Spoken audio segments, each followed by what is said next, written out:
spinning back to the open side. Karoim Bete, up the goal here to Samu, who's quick. Pete Samu looking for Karoim Bete. Back to Samu. Oh, that is wonderful. That is wild. That is amazing from the Wallabies. Welcome to Pick and Drive Rugby, where the People's Podcast providing a platform for rugby lovers to come together and support the game that's played in heaven. I'm your host, Ando, and with me is Mitch and Lockie, and tonight we will be covering the Super W Grand Final, Super Rugby Pacific Round 11, Match of the Round, Rebels versus Brumbies, and Eddie Jones's Wallaby Watch. So I'm very excited to be here, but particularly, obviously you've got both Mitch and Lockie, but Lockie, we're going to start with you. Because last week, you were pretty cocky and you were pretty happy about how the Reds had performed and got up over the Waratahs. Mate, how you feeling? 2 losses on the one weekend. Got to be a hard one to come back to. How swiftly the mighty fall, Ando. How swiftly the mighty fall. It has been a fall from grace, I'll admit. I've my tail up, and now it's firmly between my legs after 2 losses. I'm more disappointed by the Super W final by a stretch. I was really convinced we were in it to win it, and we ultimately got blown away by Fijiana. The exact same thing that happened to us happened to you the week prior, and I'll just have to eat humble pie in the corner. But aside from 2 losses, I'm doing very well. How about you, Mitch? How are you, mate? And there we go, Mitch. Yeah, very good. Tars won last night. Got to watch the game at 1:30 a.m. or some crazy time like that. So there's not much better things to be doing at that time of day than watching New South Wales beat Queensland. Now, Mitch, we actually need to jump on in here because there was a bit of a debate going on a bit earlier before we hit record. Not about what we're doing with my dog's balls, but more about the time that your family served dinner at the thing that you went to on Saturday night. So you arrived at what, 6 or 7 p.m.? Was it 7 p.m.? Yeah, 6:30 or something. Yeah, 6:30. Okay, and you didn't have dinner served until 10 p.m. Lockie, you go to family's member's house and they don't serve dinner till 10. What do you do? What are you thinking? Well, you give them a half-arm penalty and probably let them reset and play on with an extent like that. But that's a rough trot waiting that long for dinner. I'd be getting itchy feet by then. Mitch, well, we did have the royal coronation on as well, so I don't know if that might have delayed things a little bit. I was itching to see what the rugby score was. I did sort of suss out the TV sitch. They didn't have Stan. They didn't have access to live TV to get it on Channel 9 either. So no luck there, unfortunately. Geez, and knowing your in-laws, they're South African as well, so there's even more conversations that need to be had about the lack of access to Stan Sports. But why don't we leave it there? Your in-laws are great. I like them. So we'll move on into the actual rugby that we are talking about now. And Mitch, we have some tipping that we need to cover for the weekend, and everybody wants to see where you've moved to in the ladder. Moved to? Well, I don't think I've actually moved anywhere at all. Last week I was 141, and I'm still in 141. So I haven't gone anywhere. I haven't gone down. So I'll take that as a victory in of itself. Went for the upset today and backed the Rebels, and I was looking pretty good for a little while there and end up not going my way, but that would have maybe moved me up a few points. But well done has to be shouted out to Jojo Rabbit, or Dan G, who's still in first place and has been for the last few weeks. He's got his first place sort of tightly held at the moment, followed closely by Paul F, or S Blanco, in second place, followed by Ferjo T. So well done to all 3 of those players. We've had those names up there in the top 3 for a while now. So if you are interested in joining us, I mean, there's only 4 rounds left of Super Rugby Pacific. If you still beat Mitch whilst you join in, yep. You can probably still. Well, I'm not doing that bad. There's over 300 people, so I'm like less than halfway. So I'm not going as bad as everyone keeps saying I am. But if everyone does want to join us, if you are on the platform and doing your own thing, you can find us. Our code is ZEP94K8. if that helps. Otherwise, you can just search for Pick and Drive Rugby and we'll come up as well. Brilliant. Well, thank you everybody who has continued to get involved. And as always, we have 2 simple calls to action. Join our Discord channel to be a part of the best Australian rugby community going around. The link is in any of our social media platform profiles. And lastly, please consider going to ko-fi.com/pickanddriverugby and supporting us with a one-off or monthly payment. Every little bit counts. Thank you in advance. Well, without any further ado, let's jump on into things with the Super W final and Super Rugby Pacific Round 11. Let's go.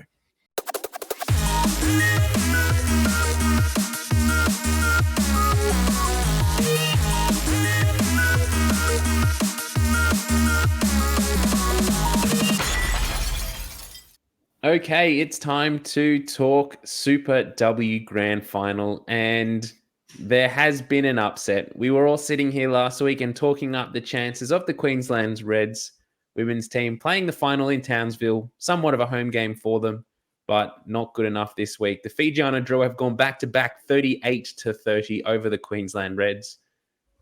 Lockie, we'll start with you. What happened? What happened? The Fiji aren't just too good on the counter, as we saw against the Tars, as we saw yesterday, if you were watching, what was a really good game. And I'm glad that was able to be showcased across the country and across the Pacific as well, because it was a really, really good game of rugby.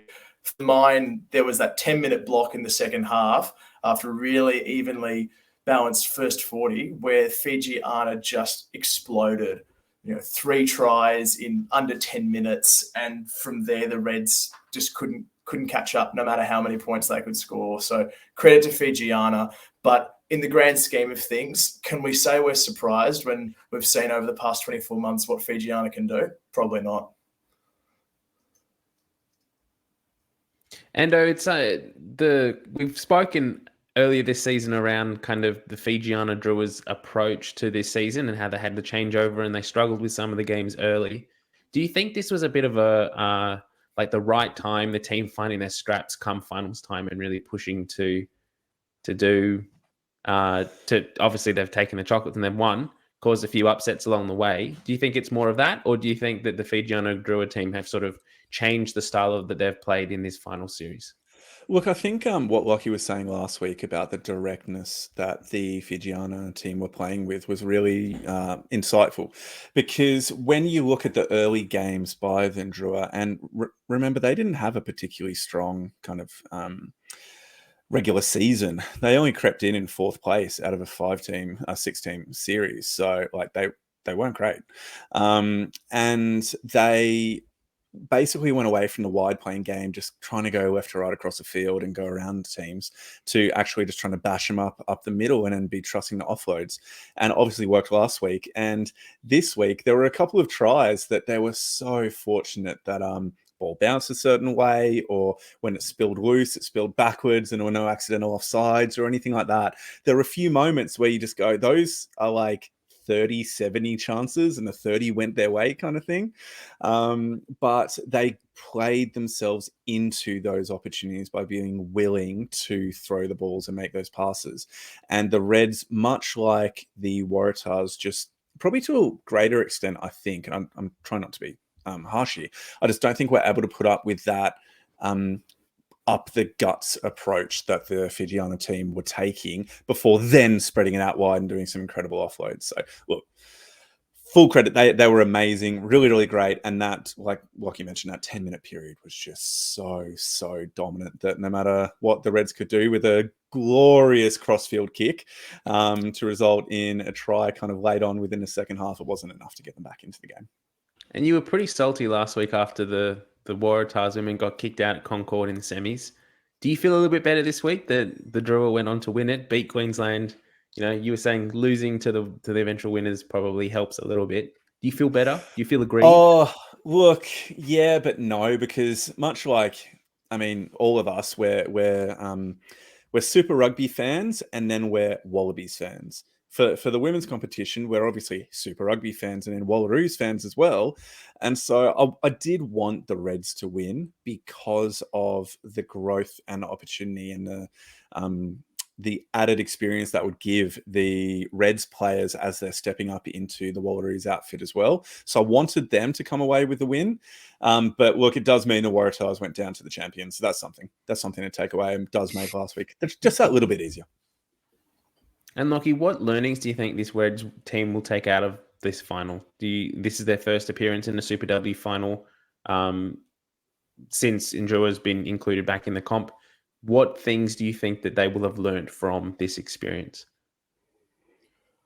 Oh, well, what's the old anecdote? You got to lose one to win one. They say a lot in club footy, at least, because I guess my teams used to lose a lot.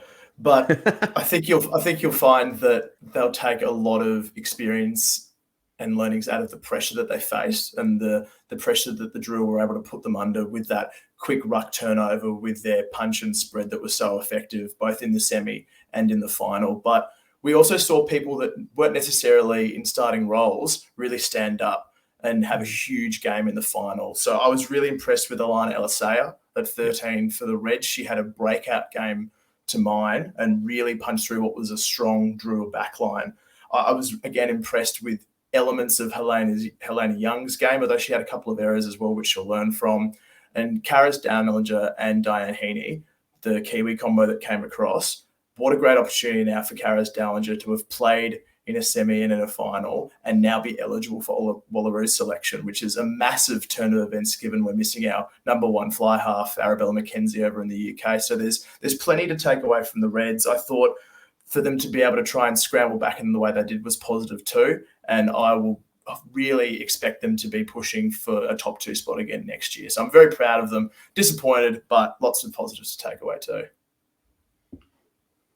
And do you think this was the final that this Super W season deserved? No, because Waratahs went in it. What a dumb question. That's called a loaded question. Now answer the question properly. You've been hanging out in the press box too much, Mitch. I'm the one that keeps getting trouble in press boxes for wearing my Waratahs jersey. I've been told off. What was the question? Is it the final that the competition deserved? Well, I mean, I yeah, guess is this the both got standard of through final that we were expecting, considering the growth that the Super W competition has taken this year? Yeah, look, it was a good game, and it had really strong moments from both teams throughout the match. So I think there are moments that both teams will obviously be able to take away, like that opening try to the Red 13, Elisana. I've said that wrong. I'm sorry, but I don't have it up in front of me anymore. Thank you, Elisaya. Thank you. Was great. I think that there were some moments that show that there's still a long way to go for rugby in Australia, women's rugby in Australia. So one of the Kiwi tries, not one of the Kiwi tries, what am I saying? One of the Fijiana tries came after the Reds just dropped the ball off and just dropped it cold, knocked it on, and then just kind of stood there and watched it, and the Fijiana team picked it up, and then a couple of passes later they're through for a try, and you're you've just knocked it on, just dive on the ball, force the scrum reset, and then go from there. Don't give the Fijiana team that unstructured play. And it was just those kind of moments of inexperience and a lack of kind of game awareness that show that there's still growth, still a lot of growth that our women need. And obviously, I mean, that comes through playing more, comes through training more, comes through being paid to body play so you can dedicate more time to it as well. So there's a whole host of things, but in a general sense, really, really enjoyable game. I recommend that people do go back and watch it. Appreciate it for what it is and hope for what it could be. Do either of you have anything you want to talk about the game specifically before we move across to maybe some future discussions of what's happening next? I'm good. Yeah, feeding really quickly off what Ando hinted at, just the ability to attack from turnover possession was the standout difference between the sides. We talk about the Drua's ruck speed and how effective they were with their punch and spread, but those tries are counter-attack. They're off errors, and that 48th minute try, when it turns over, that's Helena Young looking for all money to be able to spread it wide to the left, and it turns over instantly. You've got a back rower and a prop running through and scoring 60-metre tries. It's a testament to the athleticism of the Fijiana players. And that also feeds into that professional aspect that really we want to see Super W at. give it a few more seasons, and these women are going to be the superior rugby athletes in the world for a women's domestic competition. We've seen how successful it is over with the Allianz Premier 15s in the UK. We can be at that standard. It just needs time and investment. I'm really hoping someone can get on board, or anyone can get on board and support that competition, because the ceiling is massive. It's enormous. Well, that probably leads us into my next question quite well, and it's I guess the answer of why this isn't happening is that private equity or the money side of things. But what's been spoken about from fans is what we need to see is a crossover competition in future years. Now, if the Fijiana Drua, who are the winners of Super W 2023, were to play the winner of the Super Rugby Aupiki, the Matatu, is that how you pronounce it? I think it is.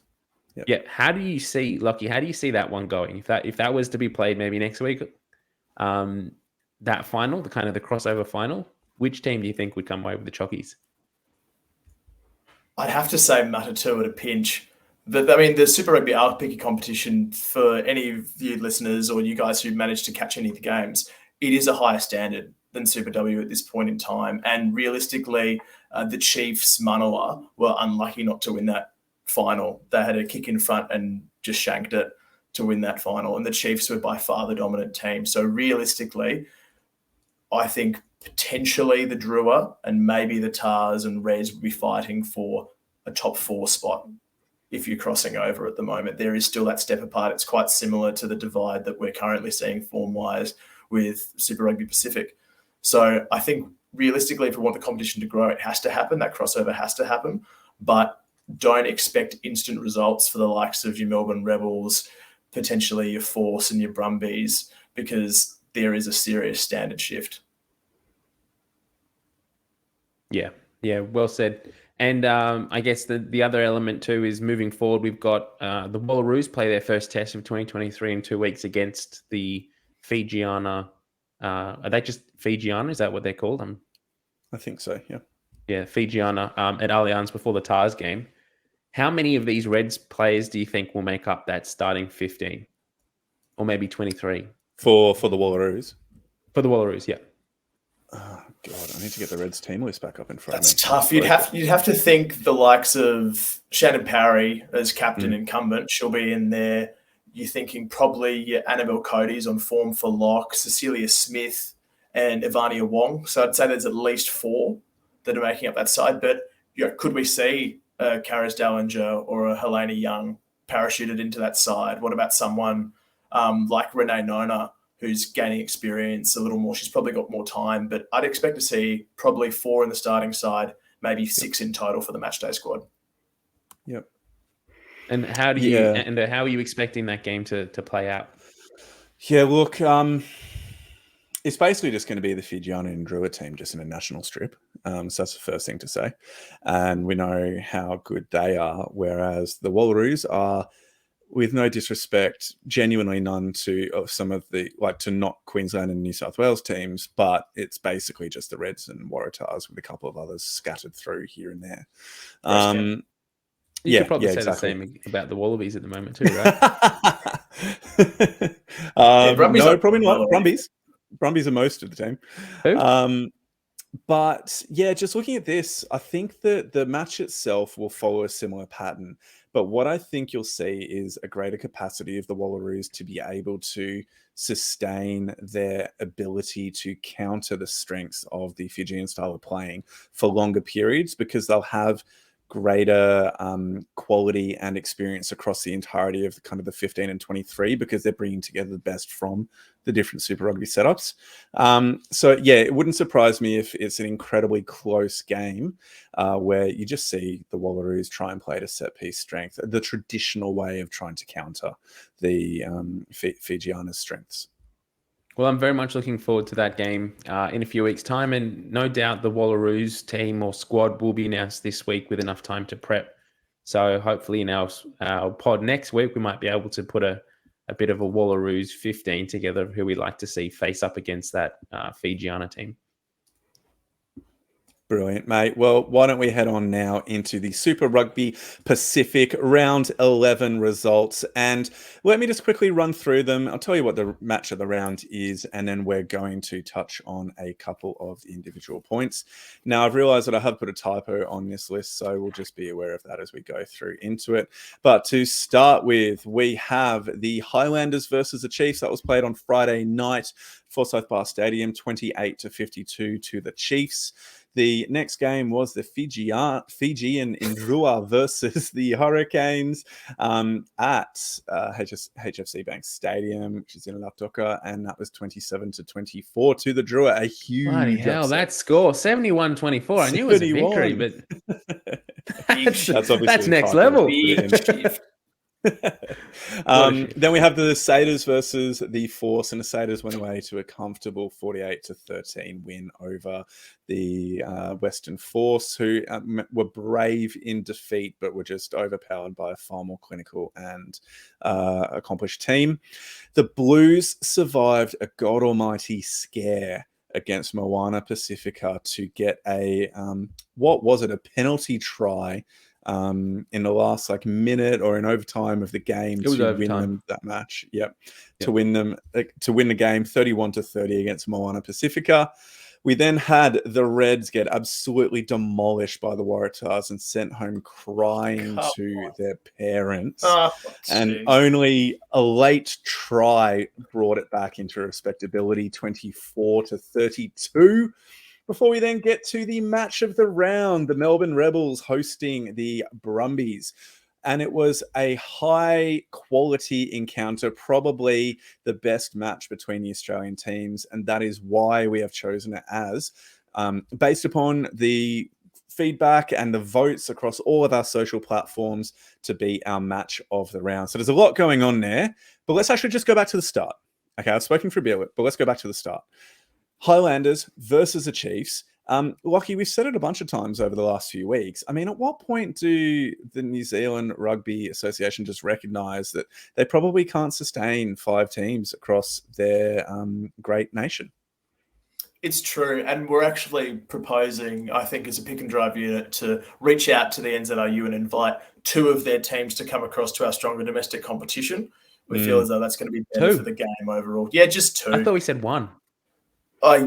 Including Moana? We're being generous. Yeah. If we include Moana, that's 2, I guess. Yeah, that's 2. Yeah, good on Moana. The real winners in this round as well. But I really enjoyed watching this Highlanders Chiefs game really quickly. I don't usually care for the Kiwi stuff, but the Highlanders had 61% territory and 58% possession, and they've still been pummeled. And it's because the Chiefs' counterattack is so effective. Yep. We saw it time and time again. Anything that didn't go out was picked up by Narawa, by Stevenson, by McKenzie, and given back with interest. It's an incredible display of counter-attacking rugby. So if that's your stick, I recommend you go and watch the mini. But Mitch, it's more Chiefs try-scoring mania, really. They're such a hard team to play against at the moment because, as we've sort of seen this week, the Highlanders tried to hold the ball and, not give the Chiefs the opportunity to score points, and yet they did anyway. The simple mistakes, they punish you. So you give them ball, they'll score tries left, right, and center all day long. You try and hold it yourself, you drop it, you turn it over, and at the breakdown, and they'll score off counterattack. So they've got so many different options of scoring points this year that they're really looking. They're such a deadly team, and you don't really want to be coming up against them at the moment. A huge part of it is just you go, Lucky. Hot stat out of that one really quickly, just with the counterattack. The Highlanders missed 1 in 4 tackles throughout the game. Wow. So whether that's, flattering the Chiefs slightly, but they've gone through at a 75% tackle rate, which is woeful at Super Rugby level. Yep. So as much as the Highlanders did try and keep the ball, they clearly didn't kick chase effectively with numbers like that. No, that's really poor. And I think it just goes to the idea of, if you're going to be beating a team that is as brave and precise as the Chiefs are with their intent to attack off any broken field opportunities or broken play opportunities, then you need to be precise in the way that you yourself are playing. So when you're kicking for touch, you reach touch. If you are trying to clear your zone, you either get into touch or you're putting up good contestable kicks that your wingers are able to get up to and sack the player as soon as they come to the ground with the ball. And it just seems that I saw it a fair bit within Aussie games as well, that there was a tendency of Aussie fly halves or clearance kickers to just be like just kicking it down the throats of the players. And you can see sometimes why box kicks are used as much as they are, and because it gives an opportunity to contest and to disrupt the platform that the attacking team are trying to set for themselves. But why don't we keep moving on, because there is a lot of rugby to cover. One last point I'll just say on the Chiefs at the moment. How refreshing is it to have a team leading Super Rugby that's not the Crusaders? Oh, like, yes. The narrative has been for the last 5, what are they, 6 on the bounce or 7 on the trot or something? Like, it's just crazy how good they've been this last decade. And to have a team like the Chiefs that have come up and have beaten them twice, the Crusaders. The Crusaders are currently in like 4th or something on the table. To have a team that is performing as well as the Chiefs is just so refreshing for the competition. We mentioned it briefly last week, but that match against the Crusaders and Chiefs, full packed out stadium, that's what Super Rugby should be week in, week out. Yep, they're really setting the standard for the quality of what this competition could be. So well done, Chiefs. It's bloody amazing what they're doing at the moment. Great to watch. Okay, so we now move to the second match of the round, which was a Fijiana Drua versus the Hurricanes. And like we mentioned, a 27-24 win. Lockie, how good was this game? The atmosphere was amazing. And yet again, the crowd was cheering the Drua home. Household name Kimu Valentini, the man cannot miss. So good to see Fiji get up against the Kiwis again. They were. It was a tough set of kicks that he nailed them all. They all went straight over the black dot. And I was so impressed by not only the result, but like you mentioned, Anna, the match day experience. The hills packed. It's the noisiest crowd by streets and streets and streets. And the way in which Fiji managed to come back from a deficit in the second half, where Kiwis do that horrible Kiwi thing where they score after halftime and just start burying you. They just said, nah, not today. Dragged it back in. Their back three, Ravatamunda in jersey 14 was exceptional. Yusefa Marcy at 13 was great. Taniela Ratuko was brilliant. They just worked so well together. And ultimately, they out-Kiwied the Kiwis by dragging that result in. And my favourite part of all this was watching on social media the Blues pop up and just say, geez, look like winning in Fiji is not for everyone. And it's true, because it takes a special team to go over and win in Fiji. So pity the sides that have to travel across the Pacific to there again. What did you make of this one, Mitch? I was going to bring that little social media bit up when we got to the Blues game later, but I'll bring it up. I'll save it for then. It's so refreshing to see how well the Drua play when they're at home, and it's just been a revelation in Super Rugby Pacific this year to have them playing all their home games in Fiji, having packed stadiums, just the atmosphere coming through the TV. Like I was just pottering around doing stuff. It was like a 12 p.m. kickoff on Saturday afternoon here in Sydney. So just pottering around at home, put the game on, sat down between chores to have a look for 5 minutes, and like I could just feel the atmosphere through the TV of the crowd getting so excited behind the Fijian Drua. Such a great atmosphere. What the next step for this Drua team is to be able to replicate these performances when they travel. And that's just going to be that's going to be their biggest challenge, I think, for the next year or so. That they can play so well at home, but to be really competitive in this competition, we need to see them travel and do that. Which at the moment, that travel factor does seem to be what's holding them back at the moment. But, no disrespect to them in Fiji, conditions their way, just do everything that they can. And it's just so exciting to watch. Another team that has a really difficult travel schedule are the Western Force, and they experienced the full brunt of that this weekend, coming up against a stacked Crusaders team and going down 48-13. Mitch, I have a theory about this, and I want you to give me your opinion on my theory. Okay, so my theory is that the Force weren't actually that bad. They came up against a team that was just a lot more experienced and better than them, but the Force actually played all right in terms of they kept tackling, they never gave up, and they kept working hard to try and get themselves into positions to score points. Am I just being too positive here? Was this an absolute beatdown? What do you think? It's one of those, like, you need to look in results like this in Australian rugby. Unfortunately, at times you do need to look for that silver lining. And I think that is that silver lining that you can take out of this game. Like, Who was it at 10 made his debut from the Shoot Shield Bury. at North? Yeah, Bury comes on, and poor bugger, like making his debut against the Crusaders away, not even coming off the bench, starting. Like Simon Cron's really thrown him a deep end there, thrown him the curveball, but that's what happens in this competition. And we know that this Force team has the ability to, almost like the Drua at times, when they play at home, they're a different beast, and they have the sea of blue behind them, and they can hold in and hang in games and find ways to get back in. But when you travel and you go against a team like the Crusaders, who at this point in the competition, where they're sitting on the table, they know what they need to do to get those bonus points, and they're clinical about it. And unfortunately, this week, the Force just weren't able to be at their best for the full 80 minutes to be able to hold the Crusaders to within touching pace, and the game just blew away from them. Lockie, looking at some of the performances across this game, I mean, we can't even start talking about standout players without mentioning Will Jordan and his first steps onto the pitch in 2023. It looks like he'd never been gone. He was incredible almost every time he touched the ball.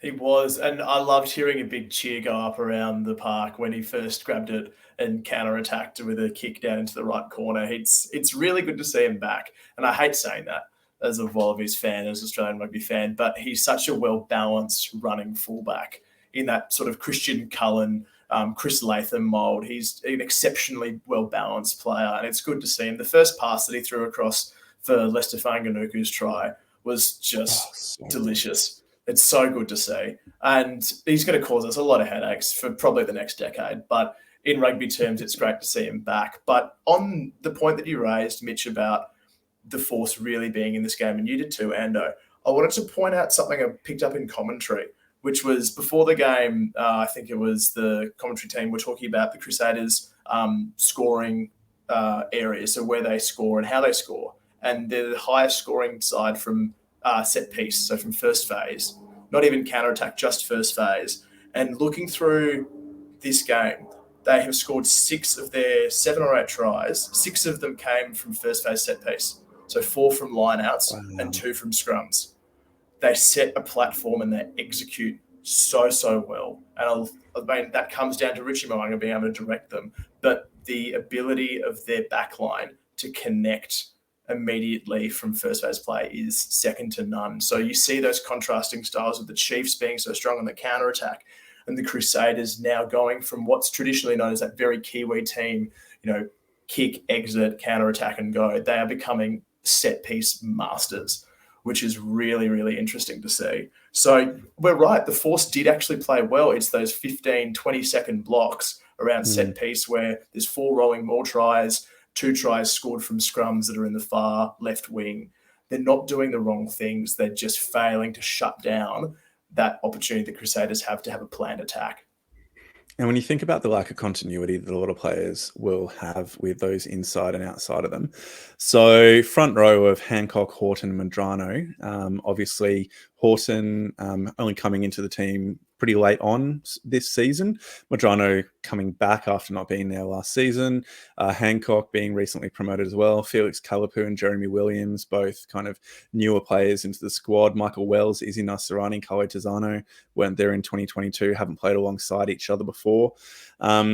Isaac Fines-Leliawasa having Max Burry outside of him. And then the back line itself is pretty settled, like 12, 13, 14, 11 and 15 are all pretty settled with Stewart, Spink, Matayeli, Kiribiji and Tiatia. But just that forward pack and the key axis at 9 and 10, it just shows the ongoing challenges that that Simon Cron mentioned in the interview. And we're just going to massively plug it here. Don't get down on the Force and start talking about how bad they are without hearing the context of what is needing to be developed and grown in Western Australian football or Western Australian rugby. Go back and watch and listen to our interview with Simon Cron. Definitely biased, but it was bloody great. And he spoke really, really well about the challenges and what they're looking to do to try and grow the game in WA. Mitch, any final quick comments on this game before we move on? No, happy to move to the Blues game. All right, bring on that social media comment, mate. Blues 31, Moana 30, pulling it out of the fire with the penalty. Whoever it is that's taken over the Blues social media this year is just savage. I didn't initially see the first live. I didn't see the first tweet, but I saw the follow-up tweet when obviously it come from after this game and it said, oops, maybe we should have held off for a little while or something to that effect. But damn, I wish Moana could have beaten them. Just how smug that this Blues team has come across this year. They haven't been going as well as the Chiefs. I don't think they need to be throwing themselves and their weight around as much as they have been. I don't know about what you boys think, but I thought it was such a bad look at full time when Moana Pacific could give away the penalty try. And that's from repeated scrum infringements. And the Blues are up and about like they've just, done some amazing intercept try, run full field and scored. Like Rieko Ioane's in there just absolutely giving it to some of the Moana boys. And it's like, come on, it's a penalty try. Like you're lucky this was awarded. You haven't necessarily won this game. It's kind of been handed to you. And some of the Moana boys have sort of given it a bit back and there was a bit of a scuffle. And I was like, all credit to them. That's such a harsh thing to do. Like have a bit of, grace. What do you call it? An ability? Bit of grace, bit of class. Yeah, a bit of grace. It's the same sort of thing that we saw in Melbourne last year after they got that, the overturned Bledisloe try and who was it? Barrett goes over and scores a try and Rico's in people's faces and throwing handbags around as well then. Like, it's not a good look. I don't think it speaks rugby to me. In a way, though, and Lockie, I'll throw this to you. Maybe that Blues celebration at the end was just sheer relief because the odds, I mean, the line was like 28.5 for the Blues to absolutely smash Moana. So was this just them being overly full of relief at what could potentially have been a pretty significant loss for them in the context of their finals aspirations, like where they're going to finish on a ladder? For sure, it would have rocked their season losing, but that feeling is relief. But think about it for the forwards as well. And you raised that the game's handed to them. Yes, but it's earned. With that scrum, there were, 4 resets, I think, maybe it was 3, to force a penalty try. And the scrum was dominant. In that situation, Graham Cooper has to go to the penalty try because they're backpedaling and by all rights they should be pushing over. So that's a piggy's try. And if you get a pushover try, it's the best feeling of them all. It's unmatched. So I get that. Rieko Ioane coming in, I'm not a fan of at all because the backs don't scrum. They don't know how. They never will get it. Just leave the forwards. Let them enjoy that one. But this was just such a close and missed opportunity for Moana. Like you, Mitch, I would have loved them to get the win. And it was so good from an Aussie perspective, I'm sure you'd agree, seeing Christian Lealiifano getting about, steering the team, scoring a try. And aside from a couple of missed kicks, he almost had the perfect game for Moana. Mate, I'm just trying to find Kurtley Beale's scrummaging attempts. When you're saying the backs don't scrum, and I'm like, ooh, I've got photos to prove you are correct. Even when they try, they still don't. Shockers. I'm pretty sure there's a few of Reece Hodge as well having a crack for the Rebels. I think Marika's done it a couple of times and actually been like somewhat decent at it, but that's because he's Marika. But that bloke just breathes rugby. That guy could probably play prop if needed. I'm trying to think of the one recently where there was a flanker that came in and actually bound around the prop's knee and collapsed him. There's been a couple of ones like that. It's been excellent. Yeah. One thing I want to jump in there with is if the Blues had dropped this game, because currently they're in 3rd place on 34 points. If they've dropped this game, they're on 30 points. And so, or 31, but either way, that still puts them from 3rd down into 5th. So the Crusaders and the Hurricanes would have both jumped the Blues on the ladder. So that's pretty significant because the Blues at this point go from playing the Waratahs to, if they'd lost that game, to likely playing the Hurricanes or the Crusaders, if the finals were at this point. So it just shows how close and how important these positions are, both at the kind of top end of things. The Chiefs are out in front. Nobody's going to catch them, most likely. But in terms of like 3rd to 5th and then 6th to 8th as well, it really, really matters, a team's positioning. So this is a big one for the Blues. But now let's get to the game that everybody actually cares about. And that game is the Reds versus the Waratahs. And Lockie, I'm going to be honest, mate. I find it really, really hard to pay as much attention to what the opposition team is doing when the Tars are playing, because I'm so focused on whether we're playing well or not. So I'm like, oh no, we did this well, we didn't do that well. And I'm like, actually, what did the Reds do? How did they play? Like, what did they do well? So what was your insight into the performance of the Reds yesterday?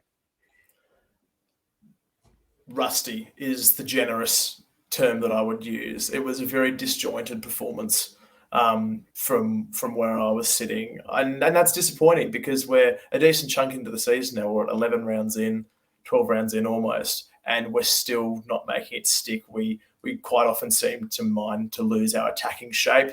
We don't have a good pod structure. We go to lateral and attack, and that's been exposed very badly for teams who play like that. And I mean, realistically, aside from scrapping our way through the first half, Matty Fazler scoring a good try off the rolling maul, getting some bright sparks.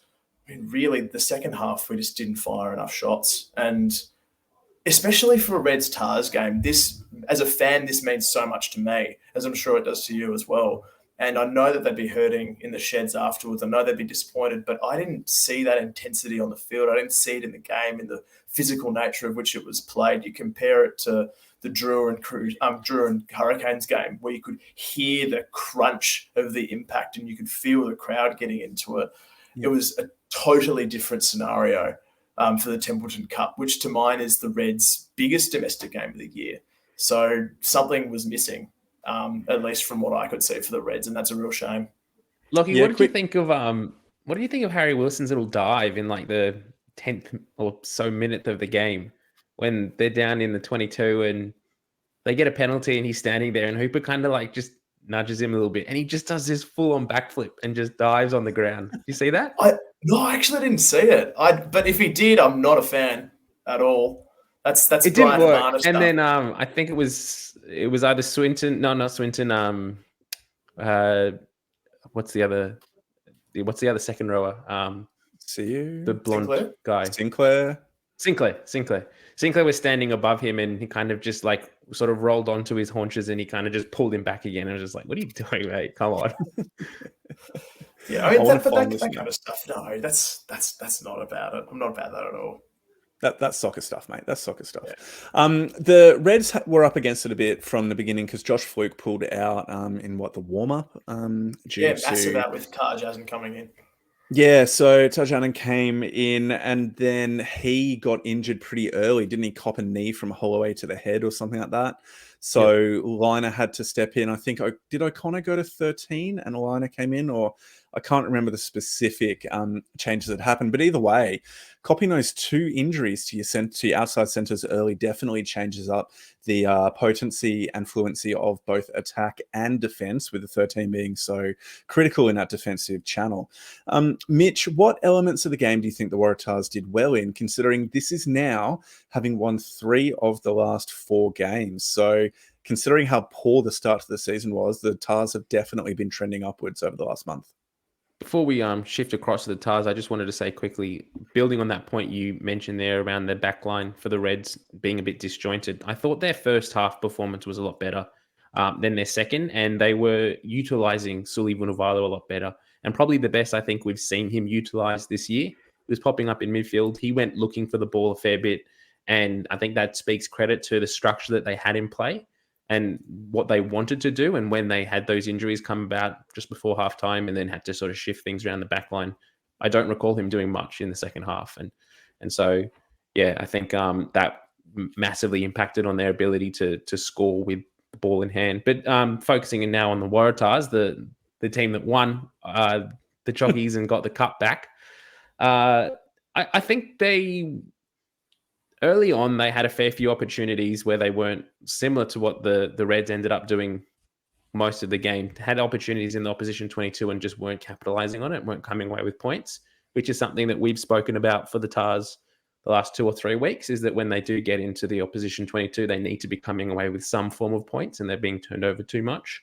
But they came out with intent in the second half and they managed to score that quick try off the kickoff and then sort of kept applying pressure to the Reds, which I think was really good to see, that they were able to kind of back each other up and to apply that scoreboard pressure and to continue to score points and sort of in some ways punish a team that wasn't as clinically strong in defense as some of the opposition they've come up against previously. Yeah, so there's a few points that you've kind of raised within there, but I think let's just pause for a second and talk about the Waratahs try to Lalakai Feketi in the 45th minute. Up there is one of the team tries of the competition as a whole. Absolutely brilliant. And just rugby purists, rugby lovers, go and watch that try. It was absolutely stunning. Probably beaten by Harry Johnson Holmes is just like Burrow, front row The props Wombat. Burrow close to the line, the little wombat just digging in and getting their butt wiggling over the line. That was impressive and good to see him getting back into a bit of try scoring form as well. But I think one of you did mention this, but basically the A zone conversion rate, the ability of the Waratahs to be getting more points from their entries into the Reds 22, and then conversely, the Reds were disappointingly inefficient when they got into the Waratahs 22. So there was a couple of times where the players really should have just taken the hit, done a quick recycle, and then probably the next phase that would have gone over for the try. I'm thinking particularly Harry Wilson reaching forward and out And trying Connor to go Vest. for the try, and then Connor Vest did that as well. So there's a couple of times where if the players obviously had their time again, they'll be thinking, oh, I should have just been patient. I should have just been patient and looked for the quick recycle. Lockie, is that a fair statement to make, that patience is an area the Reds could have been developing in? And what more would you have hoped for from your Reds team? For sure. And it's just the clinical finishing. As you mentioned, it's the last pass, your decision making. We saw the same thing down in that left corner with Jordy Pataya probably giving the pass when he didn't need to, and ended up throwing it at Matt Fazler's ankles and it going straight out, when really that's the opportunity to hit back after the Feketi try. But He could have gone in himself. He could, he would have. Yeah. He would have. I'm pretty sure he was on Jorgensen, which is no disrespect to Jorgensen, but he's a fair bit lighter on. So you're thinking Patai probably crashes over. But it's that decision making. And I think with the shifting of the back line and O'Connor pushing out to 13 from what it looked like, it did become disjointed. And then you've got extra playmakers on. You've got a Liner, you've got an O'Connor, and things got a little jumbled from what I could see. But realistically, for mine, the problem seemed to be attitude. And it's not that they didn't want it. It's just that it didn't seem to me as that it converted on the day. I was disappointed, to put it lightly. Yeah, and I mean, look, I did make the joke before that kind of the Waratahs trounced, but 24-32 looks like a pretty close game. But in reality, the final try was scored in the 80th minute of the match, so it was 17-32 in the 80th minute. Shout out to Penny Rabbi for being the real Wombat, going twice in 3 phases and going over. He's a machine. Penny He's Rabbi. done really well. He's done excellently. He's like your star import when Luke Jones hasn't even bloody taken the field at all, and yet he was meant to be the big name signing for the Reds. Jeez. I know. Wasn't he meant to be named this week? We might have seen him. Whispers around Ballymore. Yeah. Whispers, yeah. Nothing has been confirmed. Before we move, we're about to move into the game of the week, but where do we need to talk about the quick tap? The quick tap technique. When does that come up? Can we talk about it in the Rebels, please, if that's all right? Cool. Because it is crucial to them not getting the win in this game. So let's keep it for there. And for this, Lockie, I'm going to hand over to you for the match of the round. Beautiful. Alrighty, down in not so sunny Melbourne, and we've seen the Rebels once again glorious in defeat, going down 26-33 to the Brumbies. And it looks close because it was, at the end of the day. I think we can probably all agree that it was a high-quality game that was fought to the very death with some goal line defence, probably seeing the Ponies home. Ando, starting with you, what do we take out of this game? Look, I think... that's a broad question because there's so many different subplots and narratives or storylines within this match. And so I think partly you can be taking out the kind of Wallabies fly half battle and saying that both Carter Gordon and Noah Olisiu had fantastic performances each for their respective teams. I think it says how much the Rebels are improving across the course of the season and kind of under the direction of of foot, but also it also speaks to the experience that the Brumbies have in being able to hold on and come away with the win against a strong performing and really dogged Rebels team who deserve to be in the contest right to the end. So there's a lot of different storylines we could roll with. Let's keep deep diving that 10-1 because we all saw and we all heard, even if Stan didn't want to bring it up till later. Lolacia goes over for his first try off a really good running line. He then backs up in attack from Tom Wright's line break, goes over untouched, looks down the barrel of the camera, and words to the effect of Carter Gordon. Who? Mitch, what does that tell you? What does that tell you about Noah? I think it just shows the pressure that he's under at the moment, and the fact that you put yourself in his shoes, and he's been in and out of Wallaby squads for the last 2 or 3 years. He's been given opportunities against France, won us the series, and then he's not picked again. In and out, in 23, out of the 23, left home from tours, and now Carter Gordon has one good year, and all of a sudden everyone's talking about him being the next big thing and the guy that's going to deserves to go to the World Cup later this year, and Noah's not performing and all this sort of stuff. So I think it kind of just speaks to the pressure that he's under at the moment, and also just the rivalry that we have in Australian rugby at the moment, that no one knows kind of where they sit under Eddie. No one knows who the favourite players in each position are, and everyone's vying. And when you're coming up against the opposition, like we saw this week, this round was key for it. We had Gleeson versus Wilson. We had McWright versus Hooper. We had Alessio against Gordon. And that's just a key indication of where the mindset is by these players. They're just so competitive, and they want to get that little bit of edge against their opposition at every instance that they can. For sure. And I love seeing Lolacio have that fire about him because it's difficult to determine what kind of person you are as a fly half. You're cool and collected. And then there he is showing his heart, showing his passion. It gave me the biggest smile. It absolutely made my day seeing that happen. But then Ando, to Carter Gordon's credit, he's come out in return and had a blinder as well. Has he got the best cutout in the game at the moment? Yeah, he's up there. His wide and fast passing game is probably the strongest of any of the Aussie 10s at the moment. He plays a lot flatter to the line, and the passes that he gave out to Lockie Anderson, the lesser Ando, on the wing they were both really impressive and honestly Quade Cooper-esque. Like, there aren't many other 10s who have that speed and accuracy of passing game that he's bringing to the table. And the thing that I think separates him a little bit is his willingness just to be incredibly physical in defense as a frontline defender. A lot of the time, 10s will be hidden in first phase play and maybe playing the tram tracks behind the line out or something like that. But he is just defending in that 10 channel and will try and smash anybody who comes up against him. And yeah, he's doing incredibly well. I almost feel like he just plays a bit flatter and a bit more aggressively than Lolacia. And I think Lolacia getting a bit more fire into his game this week is exactly what he needs to kind of spark him a little bit further to keep that competition going. Absolutely. And I was so impressed from the running lines that they both showed. They followed their pass really well. They were directing and they were vocal with their attacking shape. And they're both physical in defense, especially Gordon, as you mentioned. That was one of many excellent matchups throughout this game. I was really impressed with the matchup between Toole and Anderson as well throughout the game. Anderson scoring a couple of tries, Toole skinning him a few times, a good running battle there.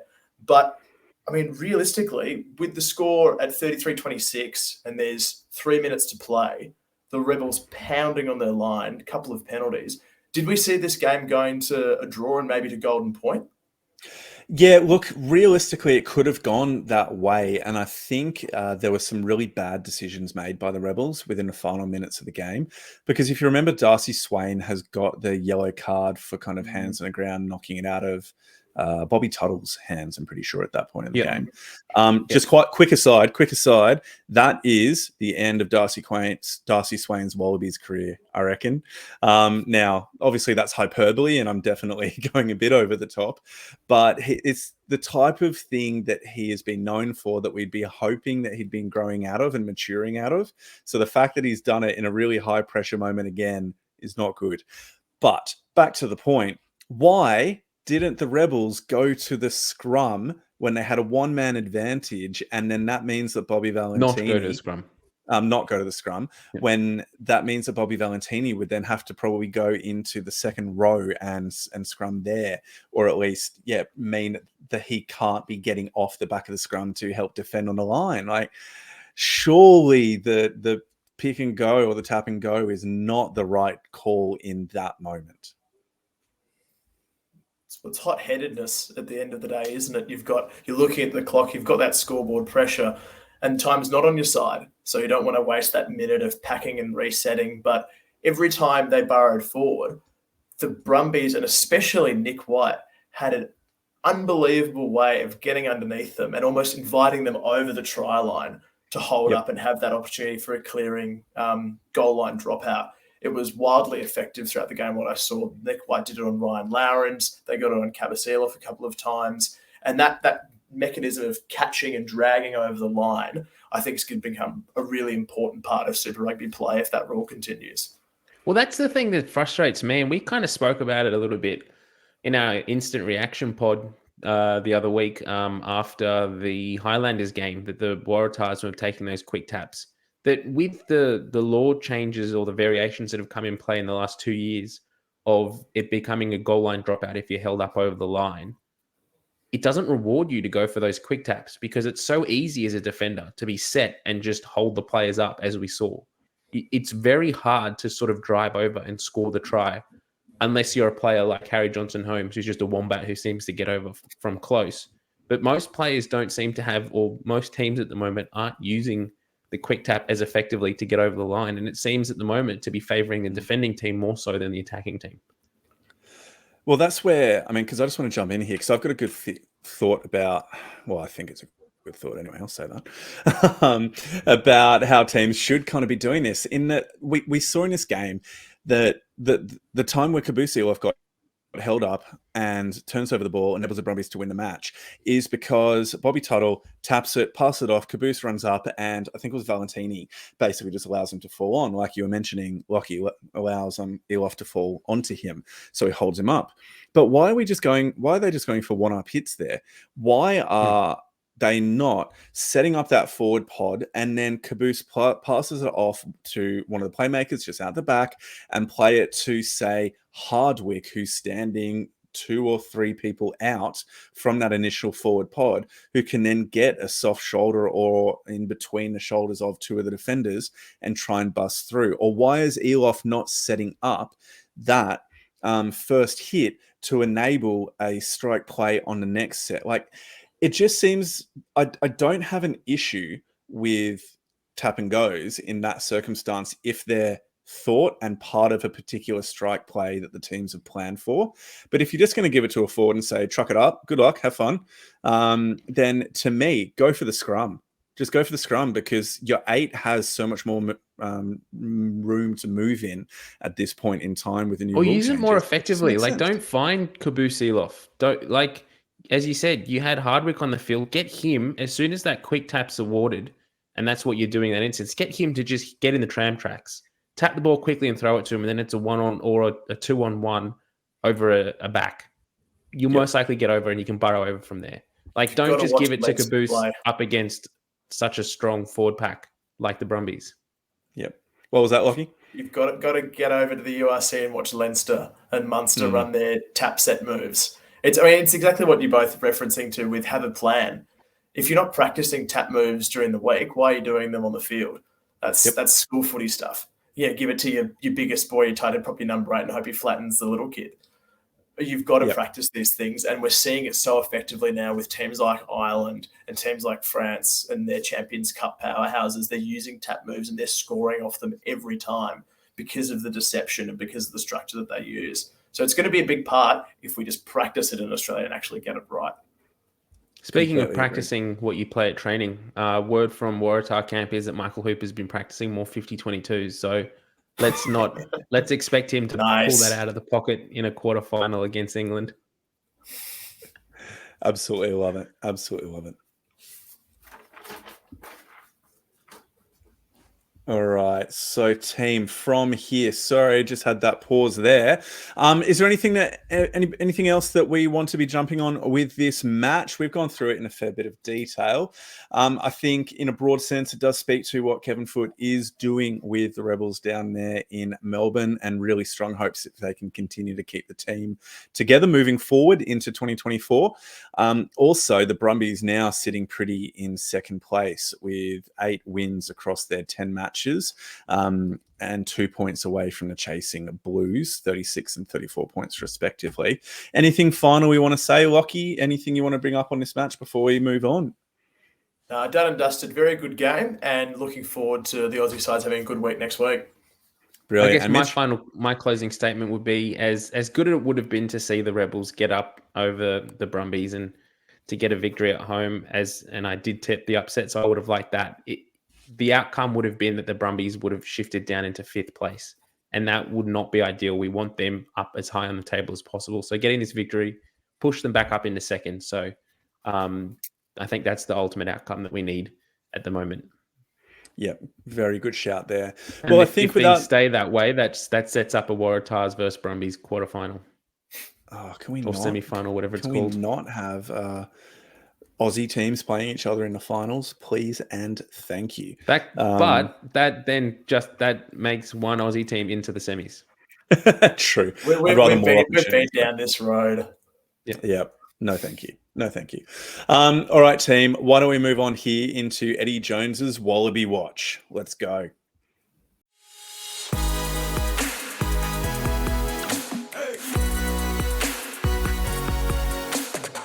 All right, we move to the best part of any rugby fan's life in rugby, which is predicting the Wallabies before the national coach does.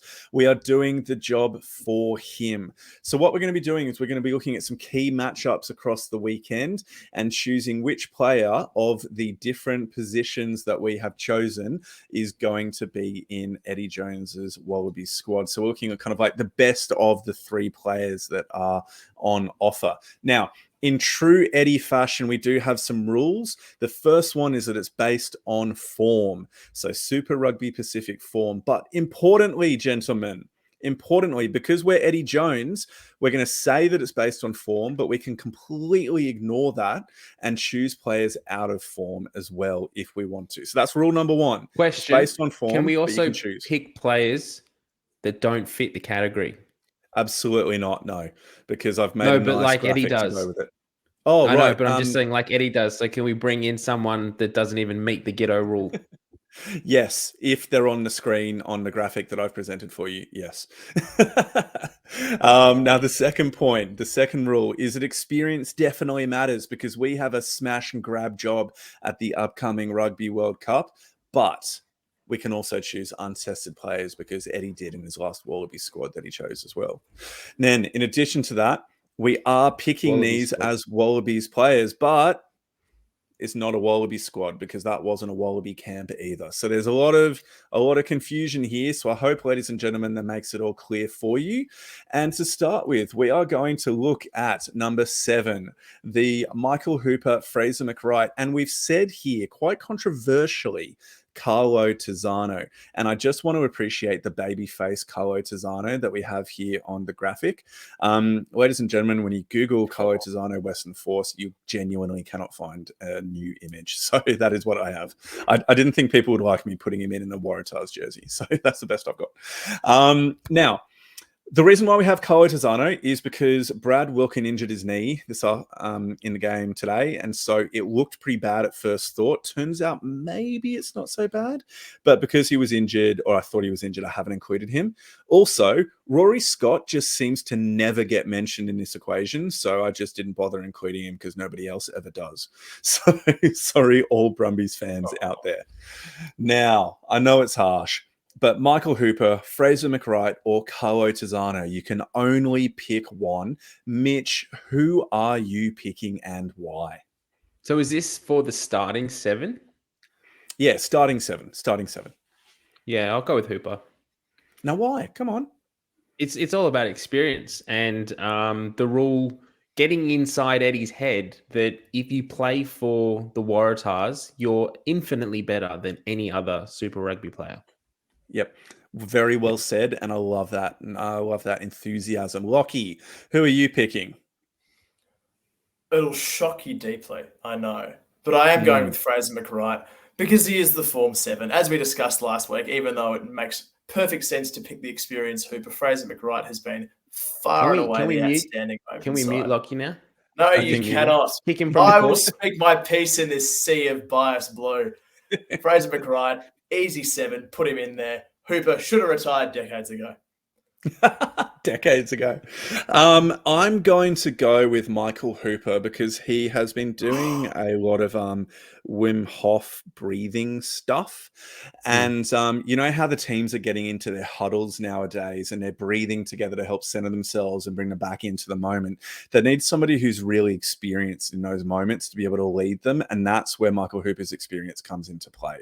Okay, so that is the reason why, not because I'm literally wearing 3 pieces of Waratahs gear. And I'm pretty sure he's the best surfer out of all of these 3 options. This is and true that's a as well. criteria that Eddie Jones highly values.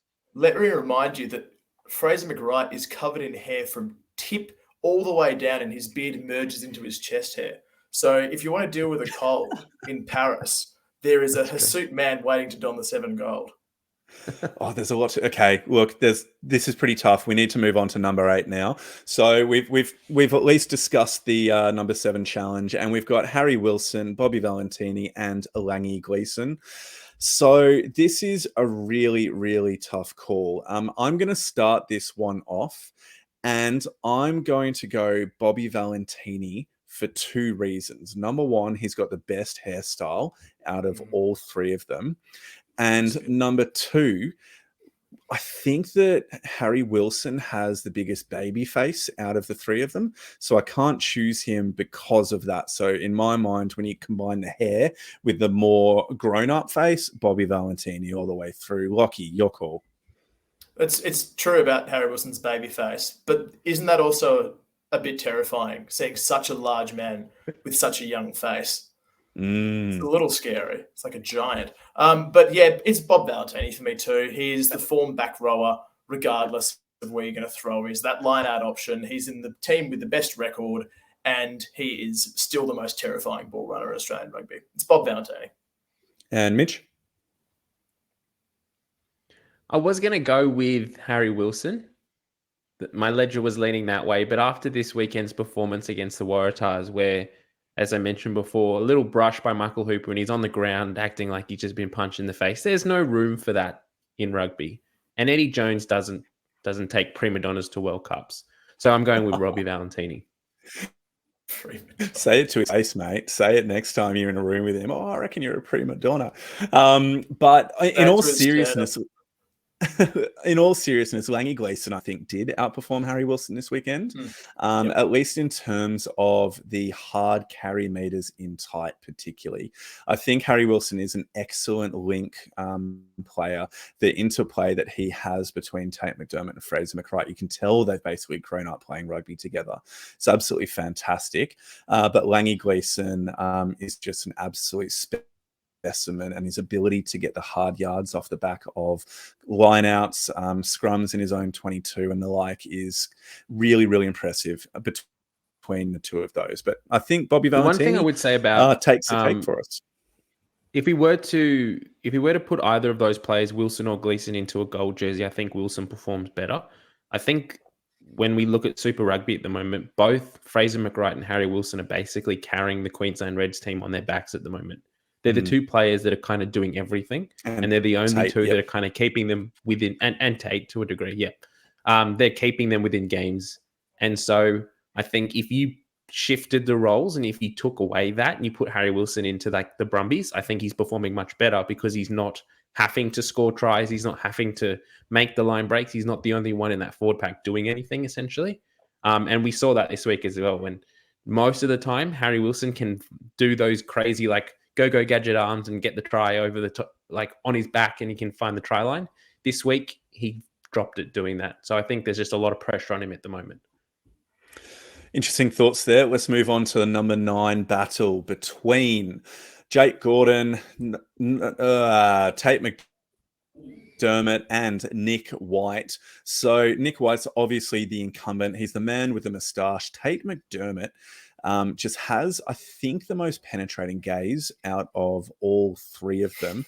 And Jake Gordon has really started to grow on me after I thought he was... I didn't particularly like him when he started the Tars. I don't know. Just rubbed me the wrong way.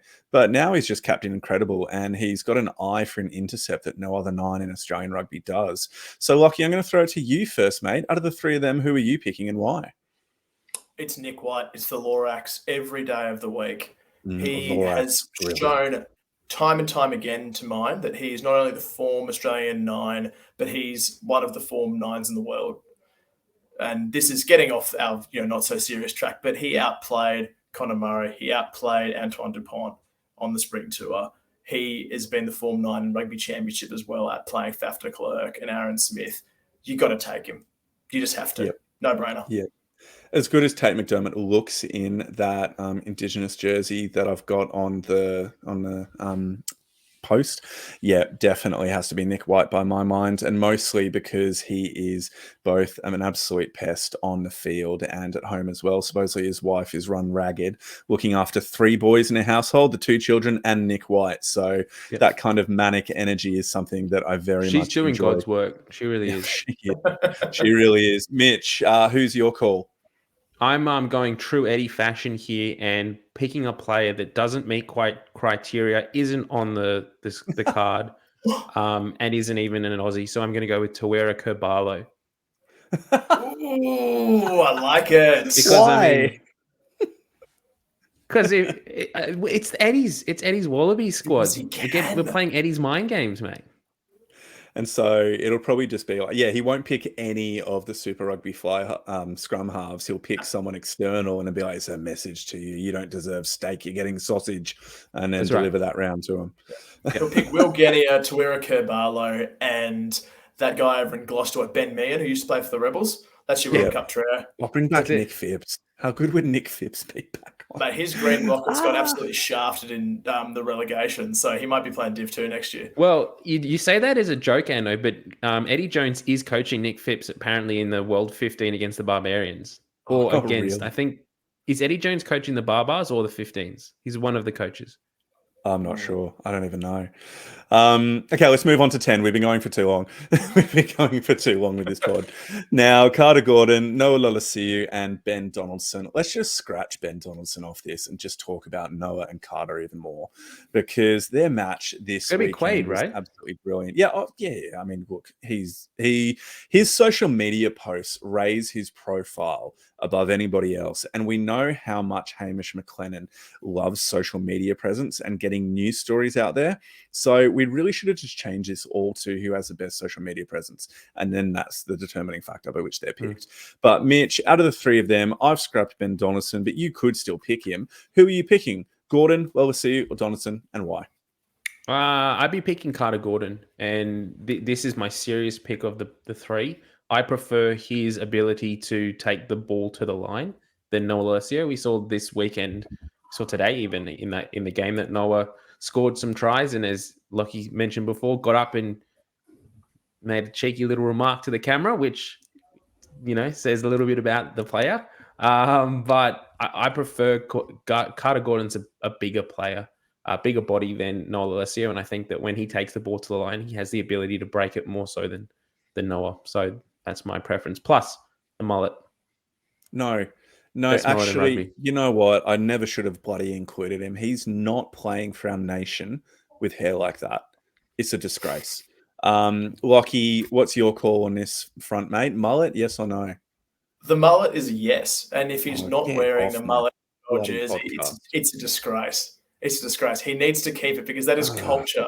That is culture. And it is Queenslander culture, mate. I bet you drink 4X behind the scenes right now. I bathe in it. No, we don't bathe in it. It's too precious. But yes, Carter Gordon, good player. Is he going to be the 10? No, it's Noah Lolasiu, and here's why. Noah has got those runs on the board now. He's spearheading the most successful Australian team at the moment with Nick White, who is the form 9. Noah Lolasiu is the 10. No question. Yeah, but right. put Carter Gordon behind the Brumbies forward pack and who performs better? Probably performs Noah better. Lucio Probably because he's been playing with him for like 5 years. No, but purely on like talent and ability, if you put him behind a forward pack that's being dominant going forward, like the Brumbies, who performs better? And I would argue that Carter Gordon would perform better in that circumstance. I love a good Potentially. hypothetical. It's all hypothetical. I also like that your defining factor for a 10 when talking about Carter Gordon is the ability to break the line, which is famously not the 10's job. Doesn't have to be a 10's job. Triple but threat, mate. It helps. It does help. It's going to be Noah. It's going to be Noah. I like Carter Gordon. We'll see him in gold in the next couple of years, but to take him to a World Cup spot would be a waste of a spot. Oh, I mean, All realistically, this is the third. All of these three options are our third choice. If we're talking about who's going to go to the World Cup, it's Quade Cooper and Bernard Foley. Is Bernie going in your book? No, mate. I think so. I disagree. Bernard Foley is the poor man's Quade Cooper, and if Quade is fit, Foley doesn't go. In my mind, it's like he's an experienced head who's been there, done that. And so if you don't have Quade and you've got these young guys as the next ones, well, you bring Foley in to be that experienced player. That's my read on the situation. So we're assuming that Quade's being picked in this. But guys, we've been going for nearly an hour and 20 minutes. We've got to stop here. So what I'm going to say is, Eddie Jones, you're welcome. Rugby Australia, you're welcome. We have chosen it. I think it's gone Hooper, Valentini, White, and Lolosio. Is that right? Is that who we've chosen? Donaldson. Yep. Donaldson. Yeah, we've chosen every Waratah available. Hooper, Gleeson, Gordon, and Donaldson. So very well done. There you go, Eddie Jones. It has been an absolute pleasure. And either way, please let us know, ladies and gentlemen, your thoughts on these players in these positions. Feel free to bring up your own kind of criteria, your own selection criteria, because it seems pretty fast and loose with what we could actually be choosing them for anyway. So it's been a bit of fun.